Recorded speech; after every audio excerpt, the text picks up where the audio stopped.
Hello everyone, स्वागत है आप सभी का आपके अपने YouTube channel one day exam study platform पे। मैं दीर्घा स्वागत करती हूँ आप सभी का। तो दोस्तों, आज की क्लास में हमने आपके सीटेट के जो ईवीएस का है उससे हमने आज आपके कुछ इंपॉर्टेंट क्वेश्चंस रखे हैं। देखिए, इससे आपको पता चल सकेगा कि आपकी तैयारी जो है वो कितनी बेहतर है और कहाँ पर आपकी कमी रह गई है। इसी के सेशन में आज आपको कुछ नए क्वेश्चन से भी रूबरू होना पड़ेगा और जितने भी नए साथी जुड़े हैं वो सभी एक बार सेशन को लाइक शेयर सब्सक्राइब कर देंगे। देखिए, मेरी आप लोगों से एक छोटी सी रिक्वेस्ट है कि आप लोग जो है वो ज़्यादा से ज़्यादा संख्या में लाइव आकर के जुड़िए। आप लोगों की संख्या बहुत कम रहती है तो मुझे भी पढ़ाने में मोटिवेशन नहीं मिलता है। अगर आप लोग ज़्यादा से ज़्यादा संख्या में जुड़ेंगे आकर के तो मुझे भी मोटिवेशन मिलेगा और आपका जो अधिगम है वो मेरे से और आपसे जो है वो अच्छा हो पाएगा। तो चलिए आज के सेशन को हम स्टार्ट करते हैं और इसी के साथ पहला क्वेश्चन देखते हैं। कह रहा है कि सर्दियों में ऊनी वस्त्र हमें गर्म रखते हैं, उनके ऊष्मारोधी होने का क्या कारण है? विकल्प दे रखे हैं। ऊनी रेशे आपस में कसकर जुड़े हुए हैं और ठंडी हवा को गुजरने नहीं देते हैं। बी कह रहा है कि ऊनी रेशे मोटे होते हैं और बाहरी ऊष्मा को नियंत्रित करते हैं। ऊनी रेशों के बीच वायु फंसी होती है एवं वायु ऊष्मारोधी है।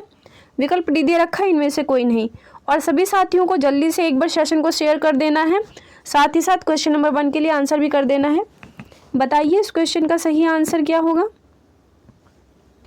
तो देखिए, सर्दियों में जो आप लोग ऊनी वस्त्र पहनते हैं, ये आपके जो होते हैं ऊनी वस्त्र, इनके जो रेशे होते हैं इन्हीं के बीच में जो होते हैं वो आपकी वायु फंस जाती है, जिसके कारण ये वायु जो होती है वो बाहर की जो हवा होती है वो अंदर नहीं आ पाती है, जो कि आपका एक वायु ऊष्मारोधी है ना। तो विकल्प सी जो होगा आपका वो इस क्वेश्चन का एकदम सही आंसर हो जाएगा। यानी कि ऊनी रेशों के बीच वायु फंसी होती है, जो कि वायु आपकी है वो एक ऊष्मारोधी है। यानी कि विकल्प सी आपका एकदम सही आंसर हो जाएगा। चलिए अगला क्वेश्चन देखते हैं। क्वेश्चन नंबर 2 क्या कह रहा है कि संसार की 5वीं और भारत की पहली ऐसी महिला जिन्होंने माउंट एवरेस्ट की चोटी पर कदम रखा है, उनका नाम क्या है ना। तो आपको उनका नाम बताना है। विकल्प दे रखे हैं। सुनीता विलियम्स, बछेंद्री पाल, कर्णम मल्लेश्वरी, संतोष यादव। सभी साथी आंसर कर देंगे क्वेश्चन नंबर 2 के लिए। तो देखिए, अगर हम बात करते हैं संसार की 5वीं और भारत की पहली महिला है ना जिन्होंने माउंट एवरेस्ट की चोटी पर कदम रखा है, वो है आपकी बछेंद्री पाल। यानी कि विकल्प बी जो है आपका वो इस क्वेश्चन का राइट आंसर हो जाएगा। चलिए अगले क्वेश्चन पे बढ़ते हैं। क्वेश्चन नंबर 3 क्या कह रहा है कि रेगिस्तानी ओक के विषय में नीचे दिए गए कथनों पर विचार कीजिए। और आपके विकल्प दे रखे हैं कि यह वृक्ष लगभग किसी सामान्य कक्षा के कमरे की दीवार की ऊंचाई तक बढ़ता है। यह वृक्ष आबू धाबी में पाया जाता है। इस वृक्ष के तने में जल एकत्र होता है। स्थानीय लोगों को जब आवश्यकता होती है तो पाइप से जल निकाल कर पीते हैं। डी कह रहा है कि इस वृक्ष की जड़ें वायु की ऊंचाई की लगभग 30 गुनी गहराई तक नीचे जमीन में भीतर जाती हैं जब तक जड़ न पहुंच जाए, है ना। ये कह रहा है कि इस वृक्ष की बहुत सी शाखाएं होती हैं जिन पर घने पत्ते लगे होते हैं और आपको सही कथन का चुनाव करना है कि आपका कौन सा सही हो जाएगा। तो देखिए, अगर हम बात करते हैं रेगिस्तानी ओक के बारे में तो कह रहा है कि यह वृक्ष लगभग किसी सामान्य कक्षा के कमरे की दीवार की ऊंचाई तक बढ़ता है। तो देखिए, ये कथन जो है आपका एकदम सही दे रखा है। और कह रहा है बी कि यह वृक्ष आबू धाबी में पाया जाता है। तो देखिए, ये विकल्प आपका नहीं होगा। सी कह रहा है कि इस वृक्ष के तने में जल एकत्र होता है। स्थानीय लोगों को जब आवश्यकता होती है तो वे पाइप से जल निकाल करके पीते हैं। ये विकल्प भी आपका सही है। डी कह रहा है कि इस वृक्ष की जड़ें जो हैं वो वृक्ष की ऊंचाई की लगभग 30 गुना गहराई तक नीचे जमीन के भीतर चली जाती हैं जब तक कि जड़ नीचे ना पहुंच जाए। ये भी बिल्कुल आपकी सही है। ये कह रहा है कि इस वृक्ष की बहुत सी शाखाएं होती हैं जिन पर घने पत्ते लगे होते हैं। तो देखिए, ये बात आपकी गलत हो जाएगी ना। अगर हम बात करते हैं सही कथन के चुनाव की तो इसमें आपका ए, सी और जो डी विकल्प है ये एकदम सही है। यानी कि तीसरा वाला आपका एकदम सही हो जाएगा। इसी के साथ जितने भी नए साथी जुड़े हैं वो सभी एक बार सेशन को शेयर कर देंगे जल्दी से। चलिए आगे बढ़ते हैं। देखिए, क्वेश्चन नंबर 4 क्या कह रहा है आपसे कि एक ऐसा नाच जिसमें जमीन पर बांस की डंडी लेकर के दो लोगों की जोड़ी आमने सामने बैठती है, ढोल की ताल पर डंडियों का जमीन पर पीटते हैं तथा ताल के अनुसार डंडियों के बीच लोग एक कतार में खड़े होकर कूदते हैं, नाचते हैं। इस नाच का नाम क्या है? तथा उस राज्य का नाम जहाँ के लोग इसे नाचते हैं। तो आपको बताना है कि ये नृत्य कौन सा है और किस राज्य में किया जाता है। और आपके विकल्प दे रखे हैं तोरंग मिजोरम, कुडुक झारखंड, कथकली केरल, चेराव मिजोरम, है ना। तो सभी साथियों को आंसर कर देना है क्वेश्चन नंबर 4 के लिए। और इसी के साथ सभी को सेशन एक बार शेयर कर देना है और लाइक भी कर देना है। जल्दी से आंसर कर दीजिए क्वेश्चन नंबर 4 के लिए। तो देखिए, अगर हम बात करते हैं एक ऐसा नाच जो कि आपका जमीन पर बांस की डंडियों के सहारे किया जाता है, तो ये जो है आपका ये चेराव है, यानी कि ये मिजोरम राज्य का एक नृत्य है, यानी कि विकल्प डी जो होगा वो एकदम इस क्वेश्चन का सही आंसर है। अगर हम बात करते हैं तोरंग की, तो तोरंग आपका झारखंड के जंगल कहलाते हैं। बात करते हैं अगर कुडुक की, तो जो आपका कुडुक है वो झारखंड के स्थानीय लोगों की भाषा है। वहीं बात करते हैं केरल की, तो केरल जो है वो वहाँ का जो कथकली शास्त्रीय नृत्य है वो केरल में किया जाता है। चलिए इसी के साथ अगले क्वेश्चन पे बढ़ते हैं। क्वेश्चन नंबर 5 क्या कह रहा है कि बांस के पुल का प्रयोग यातायात के लिए किस राज्य में किया जाता है। विकल्प दे रखे हैं असम, झारखंड, उड़ीसा या फिर पश्चिम बंगाल। तो देखिए, अगर हम बात करते हैं बांस का पुल का जो प्रयोग है आपका वो यातायात के लिए जो असम राज्य के स्थानीय निवासी हैं वो वहाँ पर करते हैं, यानी कि विकल्प ए जो है वो एकदम सही आंसर है। चलिए अगला देखते हैं। क्वेश्चन नंबर 6 क्या कह रहा है कि सुनीता विलियम्स अंतरिक्ष में कितने दिन रही थी। तो आपको बताना है जो सुनीता विलियम थी ये अंतरिक्ष में कितने दिनों तक रही थी। विकल्प दे रखे हैं 185 दिन, 175 दिन, 189 दिन या फिर 195 दिन। सभी जल्दी से आंसर कर देंगे क्वेश्चन नंबर 6 के लिए।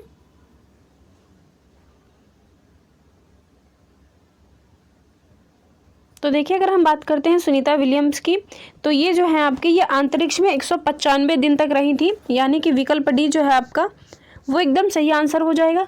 देखिए, अगर हम सुनीता विलियम की बात करते हैं तो ये भारतीय मूल की दूसरी अंतरिक्ष यात्री थी, है ना। तो ये भी आपको ध्यान रख लेना है, ये दूसरी महिला अंतरिक्ष यात्री थी, भारतीय मूल की वो भी।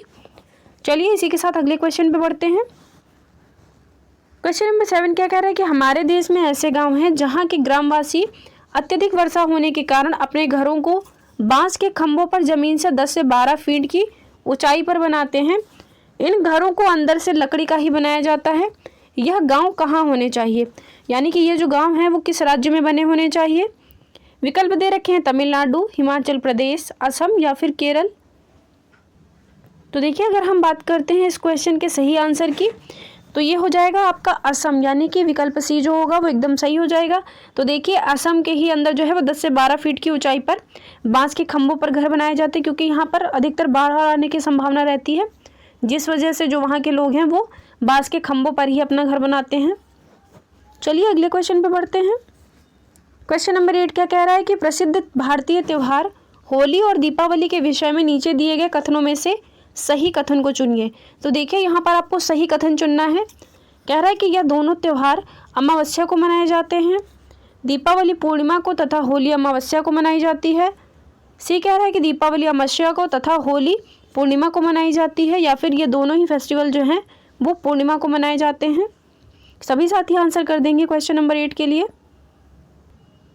तो देखिए, अगर हम बात करते हैं जो आपका प्रसिद्ध त्यौहार होली और दीपावली है आपका, तो ये जो है आपकी जो दिवाली होती है ये आपकी अमावस्या के दिन मनाई जाती है। वहीं जो आपकी होली होती है वो पूर्णिमा के दिन मनाई जाती है, यानी कि विकल्प सी में देखिए ये आपका दे रखा है कि दीपावली अमावस्या को तथा होली जो है वो पूर्णिमा को मनाई जाती है। और इनसे रिलेटेड यानी कि फेस्टिवल से रिलेटेड आपका एक क्वेश्चन सीटेड हर बार पूछता है, तो इसलिए आपको जो है वो फेस्टिवल के बारे में किस दिन पढ़ते हैं वो भी आपकी जो तिथियां होती हैं उनके अनुसार आपको याद कर लेना है, क्योंकि अगर आपने नहीं याद किया तो आपको एक नंबर आपका मिस हो जाएगा। चलिए इसी के साथ अगले क्वेश्चन पे बढ़ते हैं। क्वेश्चन नंबर 9 क्या कह रहा है कि निम्नलिखित में से कौन सा प्रकाश संश्लेषण की प्रक्रिया का एक अनिवार्य हिस्सा नहीं है, यानी कि प्रकाश संश्लेषण की जो प्रक्रिया होती है उसके अंदर किस चीज़ का प्रयोग नहीं होता है। विकल्प दे रखे हैं कार्बन डाइऑक्साइड, सूर्य का प्रकाश, जल या फिर नाइट्रोजन, है ना। सभी साथियों को आंसर कर देना है जल्दी से कि प्रकाश संश्लेषण की जो प्रक्रिया चलती है आपकी, इसके अंदर कौन सा एक अनिवार्य हिस्सा नहीं है, आपको नहीं वाला बताना है ना। तो जल्दी से आंसर कर दीजिए आप लोग क्वेश्चन नंबर 9 के लिए।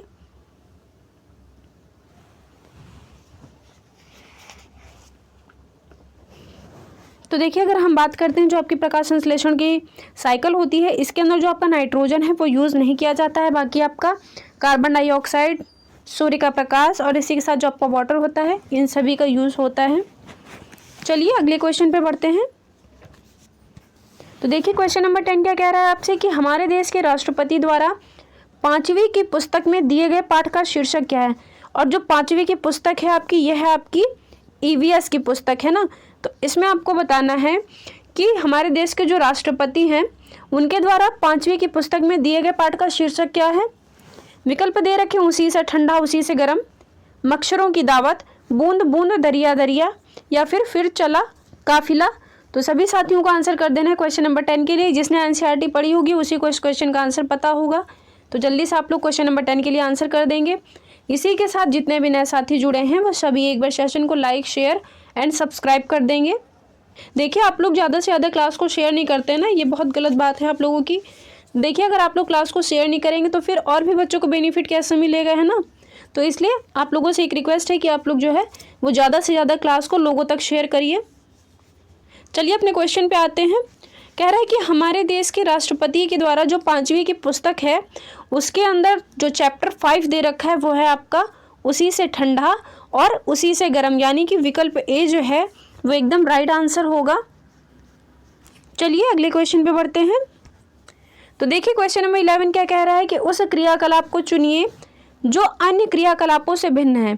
तो देखिए नीचे आपके कुछ ऑप्शंस दे रखे हैं और आपको बताना है कि ये इनमें से भिन्न क्यों है।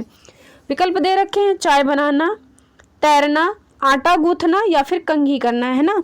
तो ये 4 विकल्प दे रखे हैं और आपको बताना है कि इनमें से भिन्न कौन सा है। जल्दी से आंसर कर दीजिए क्वेश्चन नंबर 11 के लिए।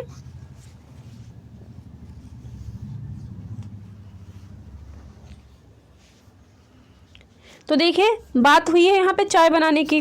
तो देखिए चाय बनाना ये जो है ये आपका पानी के द्वारा ही आपकी चाय बनाई जाती है ना।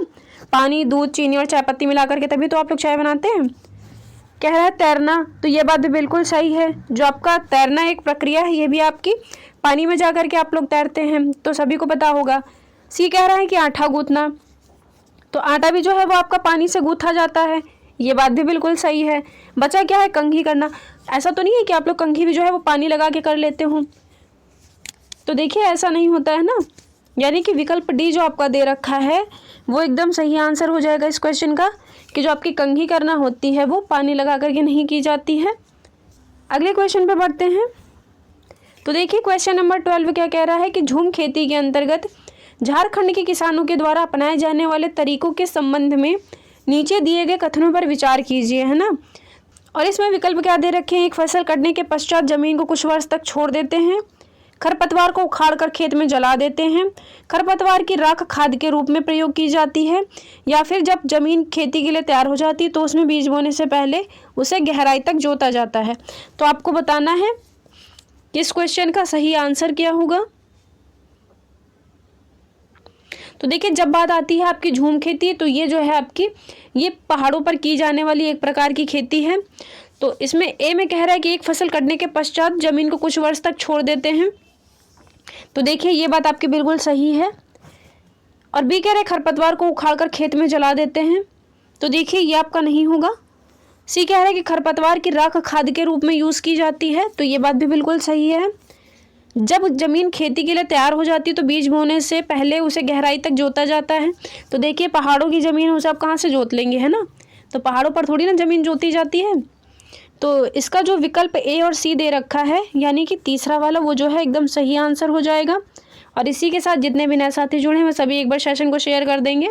चलिए अगला क्वेश्चन देखते हैं। क्वेश्चन नंबर 13 है, कह रहा है कि कुचिपुड़ी नृत्य निम्नलिखित में से किस राज्य से संबंधित है। विकल्प दे रखे हैं आंध्र प्रदेश, उत्तर प्रदेश, केरल या फिर कर्नाटक।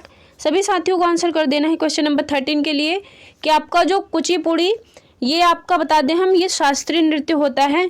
तो आपको बताना है ये किस राज्य के लोगों के द्वारा किया जाने वाला नृत्य है। जल्दी से आंसर करिए आप सभी। तो देखिए अगर हम बात करते हैं कुचिपुड़ी नृत्य की, तो ये जो है आपका ऑप्शन ए सही हो जाएगा, यानी कि आंध्र प्रदेश, ये जो है वो आंध्र प्रदेश का शास्त्रीय नृत्य भी है। इसी के साथ अगर हम बात करते हैं आंध्र प्रदेश की। तो यहाँ की जो कलमकारी चित्रकला है वो भी काफ़ी फेमस है, जो कि आपका एनसीईआरटी में चित्रकला से संबंधित कई बार प्रश्न पूछ चुका है। तो ये भी आपको ध्यान रखना है। इसी के साथ नृत्य से भी आपको एक क्वेश्चन जरूर पूछता है, तो ये सब भी आपको बहुत अच्छे से याद करने हैं, सारे ही नृत्य। चलिए अगले क्वेश्चन पे बढ़ते हैं। क्वेश्चन नंबर 14 देखिए क्या कह रहा है कि ऑनलाइन कक्षाओं की अवधि में एक ईवीएस की शिक्षिका दृष्टिबाधित विद्यार्थियों का कैसे शिक्षण करेगी। यानी कि जिन बच्चों को दिखाई नहीं देता है उन बच्चों का शिक्षण कैसे किया जाएगा, वो भी ऑनलाइन कक्षाओं में, है ना। तो विकल्प आपके इसमें दे रखे हैं कि ढेर सारी मौखिक व्याख्या का उपयोग करके, सहपाठी के द्वारा व्याख्या, आवाज़ में संदेश साझा करके, ठोस अनुभवों का उपयोग करके। तो जल्दी से आप सभी साथियों को आंसर करना है क्वेश्चन नंबर 14 के लिए।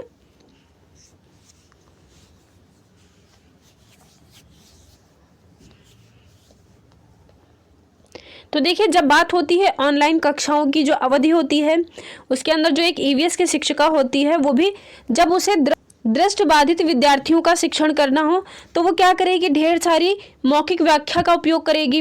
क्योंकि देखिए उन्हें दिखाई नहीं देता है ना, तो वो जब ज़्यादा से ज़्यादा व्याख्या करेगी तभी वो बच्चे सुन करके उन चीज़ों को सीख पाएंगे, है ना। तो ये आपका बिल्कुल विकल्प सही है।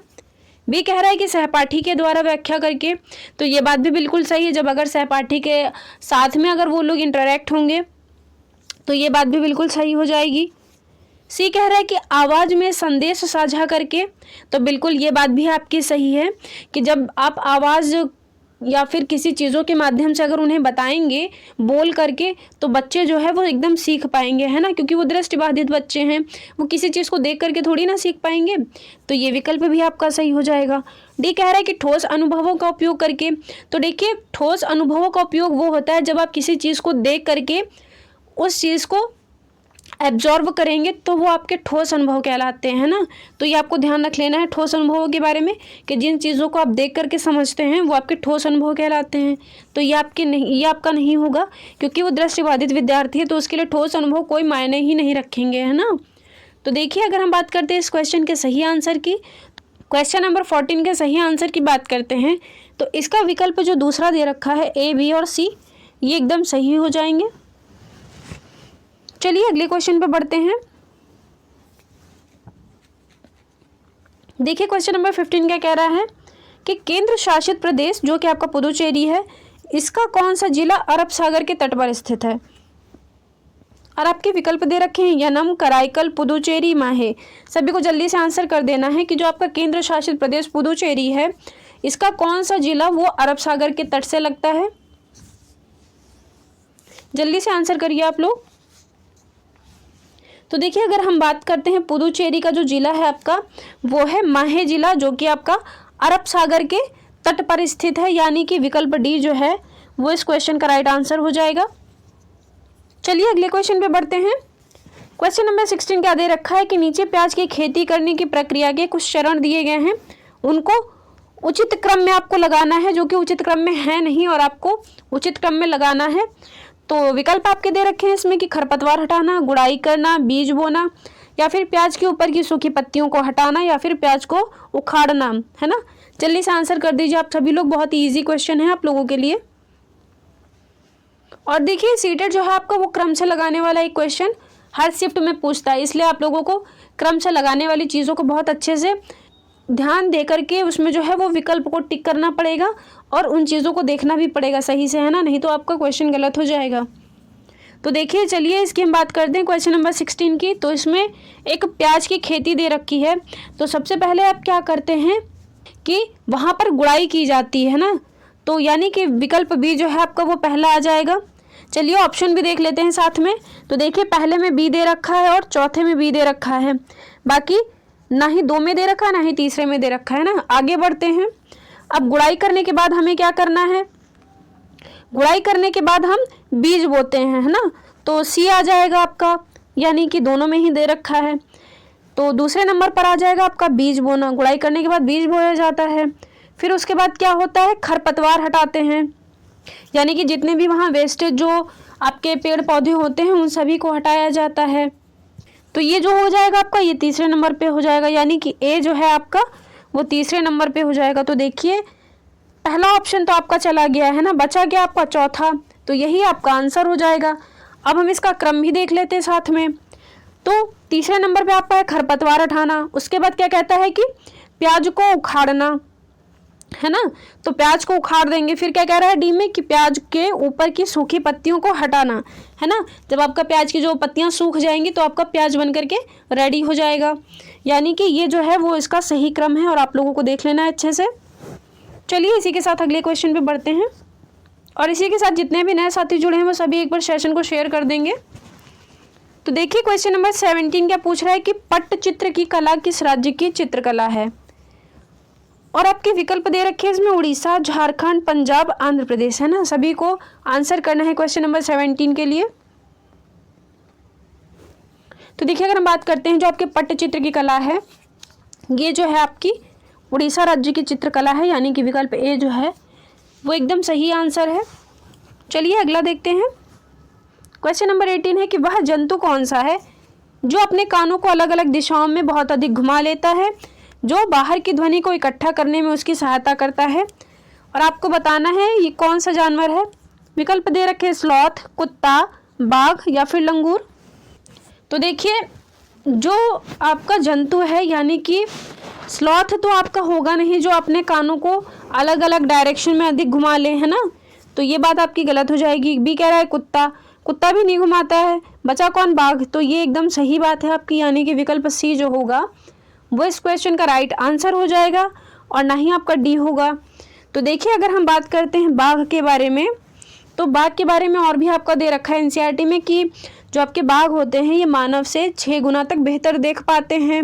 और इसी के साथ अगर हम इनके दहाड़ की बात करते हैं तो इनकी दहाड़ जो है आपकी वो आप लोग 3 किलोमीटर दूर से भी सुन सकते हैं। और वहीं अगर हम बात करते हैं देखिए एक्स्ट्रा फैक्ट्स के बारे में, जो आपका बाघ परियोजना थी ये कब आई थी, तो अगर हम बात करते हैं बाघ परियोजना की यानी कि आपका टाइगर प्रोजेक्ट की, तो ये जब आया था आपका, ये आया था 1 अप्रैल 1973 को, है ना। तो ये भी आपको ध्यान रख लेना, हो सकता है सीटेट जो आपका स्टेटमेंट में क्वेश्चन पूछ ले, है ना। तो ये जितने भी पॉइंट्स हैं आपको ये सभी आपको ध्यान रखने हैं। अगले क्वेश्चन पे बढ़ते हैं।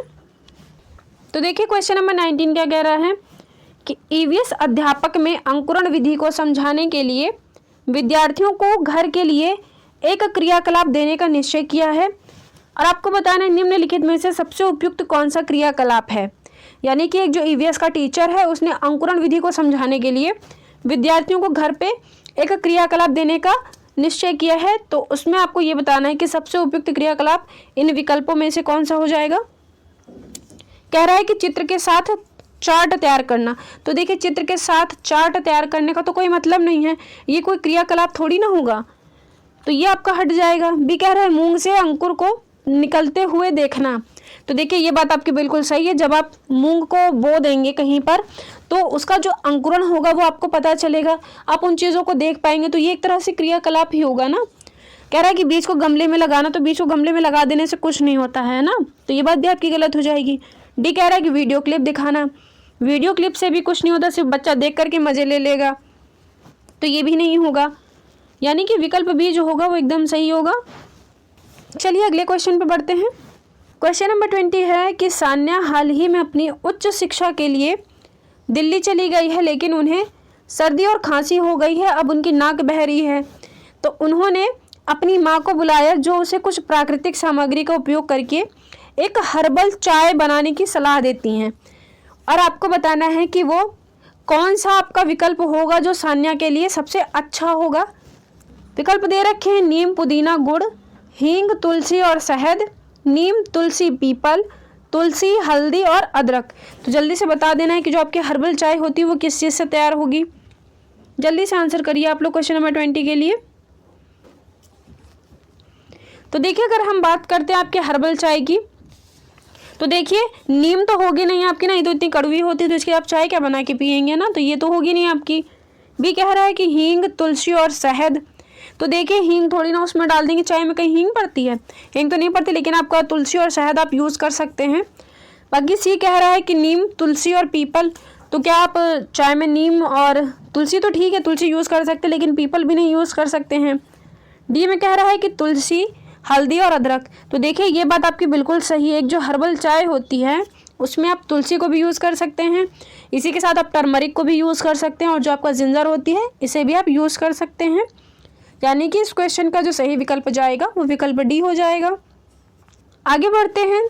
क्वेश्चन नंबर 21 है, 3 खाद्य पदार्थों का ऐसा समूह कौन सा है जिसके प्रत्येक समूह में लौह प्रचुर मात्रा में होता है। और विकल्प दे रखे गुड़, बंद गोभी, आंवला, पालक, प्याज, टमाटर, पालक, गुड़, आंवला या फिर आंवला, टमाटर और पालक। सभी साथी जल्दी से आंसर करिए। और इसी के साथ अगर आप लोगों को क्लास पसंद आती है तो प्लीज़ आप सभी क्लास को लाइक शेयर सब्सक्राइब कर दिया करिए, लाइक शेयर सब्सक्राइब कर दिया करिए। तो देखिए, अगर हम बात करते हैं जिस समूह में लौह प्रचुर मात्रा में है तो चलिए उसको देखते हैं। कह रहा है कि गुड़, बंद गोभी, आंवला। तो देखिए, बंद गोभी में लौह तत्व की प्रचुर मात्रा नहीं होती है। बी कह रहा है कि पालक, प्याज, टमाटर। तो ना ही आपका प्याज में होती है और ना ही टमाटर में होती है। सी कह रहा है कि पालक, गुड़, आंवला। तो देखिए, ये बात आपकी बिल्कुल सही है। डी कह रहा है कि आंवला, टमाटर और पालक। तो ये बात भी आपकी गलत हो जाएगी ना। तो क्वेश्चन नंबर 20 का जो सही आंसर होगा वो विकल्प सी हो जाएगा। आगे बढ़ते हैं। क्वेश्चन नंबर 22 है, सामुदायिक संसाधन को प्राथमिक स्तर पर ईवीएस पढ़ाने का महत्वपूर्ण साधन माना जाता है क्योंकि कह रहा है कि क्या यह अनुभवों से सीखने का अवसर देता है, इसमें अनुभवी व्यक्ति होते हैं, यह आसानी से उपलब्ध होता है या फिर यह सबसे सस्ता है। तो जल्दी से बता दीजिए आप लोग। सामुदायिक संसाधन को प्राथमिक स्तर पर ईवीएस पढ़ाने का महत्वपूर्ण साधन माना जाता है, किस लिए? तो देखिए, अगर हम बात करते हैं क्वेश्चन नंबर 22 के सही आंसर की, तो इसका विकल्प जो ए है, यानी कि यह अनुभवों से सीखने का अवसर देता है। तो ये बात आपकी बिल्कुल सही है क्योंकि देखिए, इसमें सामुदायिक संसाधन की बात कर रहा है। तो समुदाय का मतलब ही यही होता है कि आपका अपना परिवेश और आपका खुद का जो वातावरण होगा और जो आपके समुदाय के सदस्य होंगे, उन चीज़ों के माध्यम से ही आप जो कुछ भी सीखते हैं वो आपका ईवीएस का जो है वो सबसे महत्वपूर्ण साधन माना गया है, जो कि आपका सीखने के सबसे ज़्यादा अवसर प्रदान करता है ना। तो ये बात आपकी एकदम सही है। बाकी विकल्प आपको देखने की ज़रूरत ही नहीं है, ना ही आसानी से उपलब्ध होते हैं और ना ही ये सबसे सस्ता है। चलिए आगे बढ़ते हैं। 23 क्या कह रहा है कि गुरप्रीत पहली बार रेलगाड़ी से नई दिल्ली से चेन्नई गया है। अपनी रेल यात्रा में उसकी गाड़ी के द्वारा निम्नलिखित में से किस नदी को पार करने की संभावना नहीं है, यानी कि वो किस नदी को पार नहीं करेगा। विकल्प दे रखे हैं गोदावरी, कृष्णा, गंगा, नर्मदा। जल्दी से आंसर कर दीजिए आप लोग क्वेश्चन नंबर 23 के लिए। तो देखिए, ये जो आपका गुरप्रीत है ये नई दिल्ली से कहाँ गया है, चेन्नई, वो भी ट्रेन से। तो इसमें क्या दे रखा है, गोदावरी। तो देखिए, ये गोदावरी से गुजरेगा। बी कह रहा है कृष्णा। तो देखिए, ये कृष्णा नदी से भी गुजर जाएगा। सी कह रहा है गंगा। तो गंगा से नहीं गुजर पाएगा, है ना। तो यही जो होगा आपका वो इस क्वेश्चन का राइट आंसर हो जाएगा। बाकी ये नर्मदा से भी गुजरेगा। चलिए आगे बढ़ते हैं। क्वेश्चन नंबर 24 है कि पोचमपल्ली एक शहर है जहाँ के अधिकांश परिवार बुनाई का कार्य करते हैं, जो कि एक विशेष प्रकार का वस्त्र बुनते हैं। वो आपका क्या कहलाता है, पोचमपल्ली, है ना। तो ये जो है ये शहर जो जहाँ पर सुंदर चमकदार रंगों की साड़ियाँ बनती हैं, ये किस राज्य का भाग है। विकल्प दे रखे हैं कर्नाटक, केरल, तमिलनाडु, तेलंगाना। आंसर करिए आप सभी लोग। तो देखिए, अगर हम बात करते हैं पोचमपल्ली शहर की, तो ये जो है आपका ये तेलंगाना में पड़ता है, यानी कि विकल्प डी जो है वो इस क्वेश्चन का राइट आंसर हो जाएगा। और यहीं पर आपकी जो पोचमपल्ली की साड़ियाँ होती हैं वो भी यहाँ की फेमस साड़ियाँ मानी जाती हैं। चलिए, आज का ये लास्ट क्वेश्चन है आप सभी के लिए। कह रहा है कि ईवीएस की अध्यापिका ने कक्षा 3 के छात्रों को अपनी छत या खुले क्षेत्र में अन्न को कटोरे में रखने के लिए कहा है। उसके बाद उसने उनको एक आंकड़े की शीट तैयार करने के लिए कहा है, जिसमें वे उस भोजन को खाने के लिए आने वाले पक्षियों का ब्यौरा देंगे। तो इस क्रियाकलाप का क्या उद्देश्य है। विकल्प दे रखे कि छात्रों को उन पक्षियों के लिए संवेदनशील करना जो कि लुप्त होने की कगार पर हैं। तो देखिए, ऐसा कुछ नहीं है ना, वो ऐसा कहाँ करने दे रहा है। ये तो जब संरक्षण करने की बात आएगी तब आपका ये विकल्प सही होगा। बी कह रहा है कि पक्षियों की जातियाँ और उनके खान पान की आदतों के प्रति अवलोकन कौशल का विकास करना। तो देखिए, ये बात आपकी बिल्कुल सही है क्योंकि वो टीचर जो है वो क्लास 3 के बच्चों को यही प्रोजेक्ट दिया है कि आप खुले में या फिर छत पर वहाँ पर एक कटोरे में किसी अन्य को रख दीजिए या किसी बीज को रख दीजिए। उसके बाद एक शीट आपको तैयार करने के लिए उसने कहा है और उसके अंदर वो भोजन को खाने को लेकर के बात कर रही थी ना, तो यहाँ पर जो है वो आप पक्षियों की आदत को यहाँ पर देख पाएंगे और उनका अवलोकन कर पाएंगे, है ना। तो ये बात जो है वो बिल्कुल सही हो जाएगी। बाकी कह रहा है कि जीवित प्राणियों के प्रति सहानुभूति उनके मन में बैठाना, तो देखिए सहानुभूति की कोई बात ही नहीं हुई है यहाँ पे, और ना ही छात्रों को घर में व्यस्त रखने के लिए यहाँ पर बात हो रही है। यानी कि विकल्प बी जो होगा वो एकदम इस क्वेश्चन का राइट आंसर हो जाएगा। तो चलिए आज की क्लास को हम यहीं तक रखते हैं। कैसी लगी आप सभी साथियों को ये क्लास? आप सभी साथी हमें कमेंट बॉक्स में कमेंट करके ज़रूर बताइएगा। इसी के साथ अगर आप चैनल पे नए आए हैं तो प्लीज़ चैनल को सब्सक्राइब कर लेंगे ताकि आपको हमारी डेली क्लास का नोटिफिकेशन आपको मिलता रहे। तो चलिए आज की क्लास को यहीं तक रखते हैं और आप सभी को ये भी बताना है कि आपके 25 क्वेश्चंस में से कितने क्वेश्चन सही हुए हैं, आपकी तैयारी कहाँ तक पहुँची है। तो चलिए आज के सेशन को यहीं पे एंड करते हैं। धन्यवाद।